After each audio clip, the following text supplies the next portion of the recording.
Hey everyone, it's Dominic, the Primetime Treasure Hunter. I made a great sale today and I want to show you how I ship it nice and safely while also keeping the shipping costs down. And it's this item right here. It's an oblong piece, and this is what throws people off sometimes in terms of sourcing items like this, is they pass them up sometimes even though they're light because they think, how am I going to ship that, or it's going to cost too much money because it's going to have to go inside a big box or something like that. But there's an easy way to do it. You just have to be creative. It's all about technique. Now, the technique that I'm going to show you is the same type of technique and philosophy that I use when I ship out comic books and smaller plane sets as well.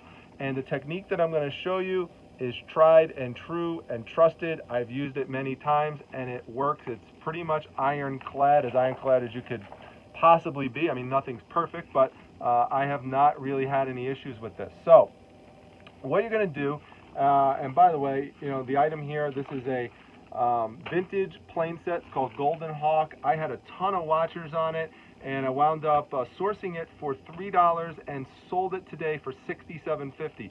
So great return on investment, and I don't want to spend a ton of money shipping this out. I use a free shipping model, so I build the estimated shipping cost into the price, and my goal is to keep this still in first class range. Now, I'm not going to be able to do that if I ship it in a big cardboard box, because that cardboard box for something this size is going to take up too much weight. So I want to make sure I reduce it. Well, you just have to do a little handiwork. So first thing you want to do, which adds barely any weight whatsoever to it, is you want to make sure you cover it with thick bubble wrap. Not the tiny little thin bubbles, but this one right here, just called large bubble wrap. You see the size of those bubbles right there? It kind of looks like the circles on the TARDIS. I love Doctor Who, so any Doctor Who fans will know that reference. And then what you want to do next, and this is, you know, an important step, is you want to basically make a sandwich out of the item. And so this is the meat or the middle of the sandwich, and we need to protect it by two strong pieces of bread, as the analogy would go. Now, we don't want just any kind of bread. I mean, we don't want, you know, kind of thin, flaky bread. We want a nice, thick, like a French toast kind of bread. That's what we're looking for. And you can tell that by looking on the sides, typically where you're trying to find, you know, some nice corrugation like that. And the way to test it is just try to bend it a little bit, and you could see if it doesn't bend in easily and you've got nice resistance on it, that's what you want. Because if it bends in easily, what that means is that when it ships and it's going across the country or wherever it's going, it's going to bend in and your item's going to get damaged. If it has nice resistance like this, I mean, I'm pushing it in with two hands, and it is not, I mean, now, obviously, if I wanted to, I could take it with two hands and snap it down. But that's not the point. The point is resistance from normal wear and tear through the post office. So what we're going to do is we're just going to take it, and you can see here, it will just fit right around this box like this. So all I have to do is do a little bit of trimming. So I'm going to trim it just a little bit, and then I'm going to tape it together. These are my shear scissors. I love these things. I have a link down to these in the description section if you're interested in it. They cut through cardboard like butter. I love them. Just simple as can be. They are an invaluable tool that I use. The company name used to be on here. I don't know if it's still on this one, if it's on here anymore, but I think it starts with a W. But anyway, you can see it in my description section. So now I'm just going to line this one up to it, okay, just so they're cut exactly even. So I just use that other one as a template, and I just cut down like that. And now, you know, you don't want it to go up exactly flush to it. You want to leave a tiny bit of room, like a tiny lip right there. You see that? A little bit, just so you don't want this peeking through. When you see what I'm going to do with this in terms of ultimately packaging it, you don't want any of the contents peeking through the sandwich. You want it just right inside.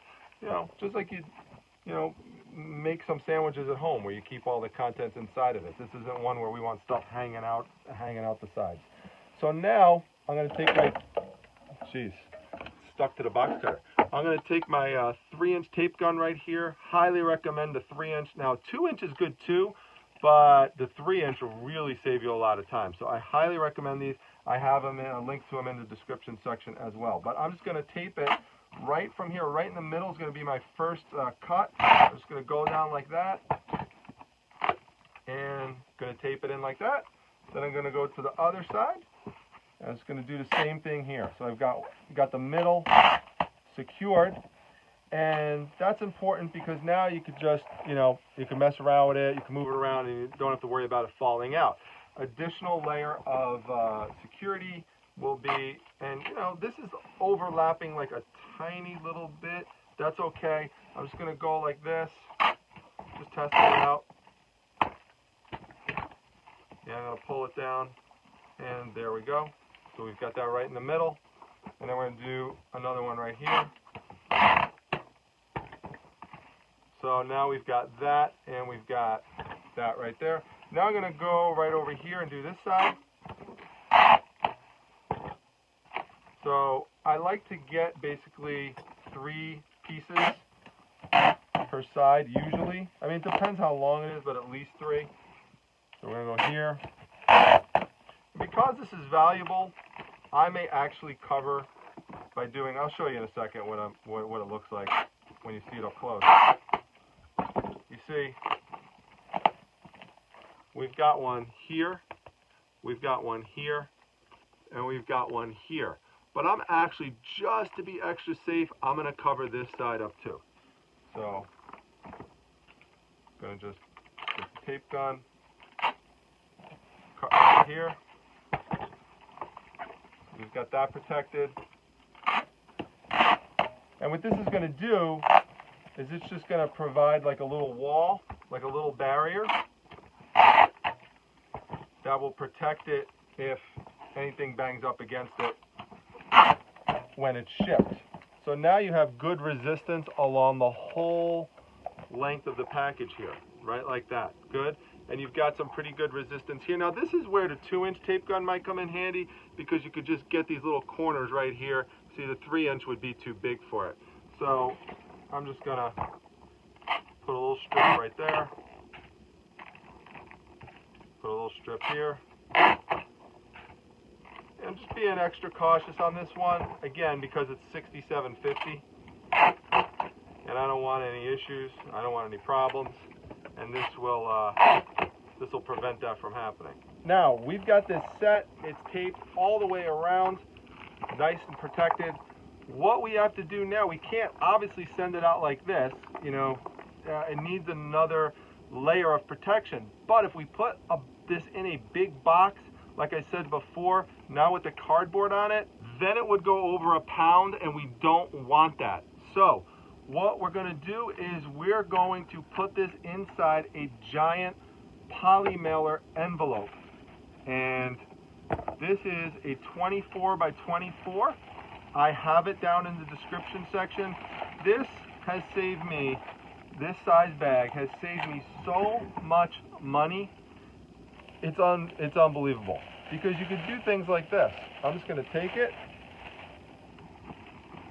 and I'm just going to slide this baby right in here, like that. Look at that. Isn't that great? Right in there. Awesome. And then, just fold it over, and you can cut it a little bit. So I'm just going to cut a little strip right here, right down. I'll show you what it looks like in just a second. So I just cut a little extra off, just cut a little trim off. And now, all I have to do is tape these sides closed like this, and you'll be all set.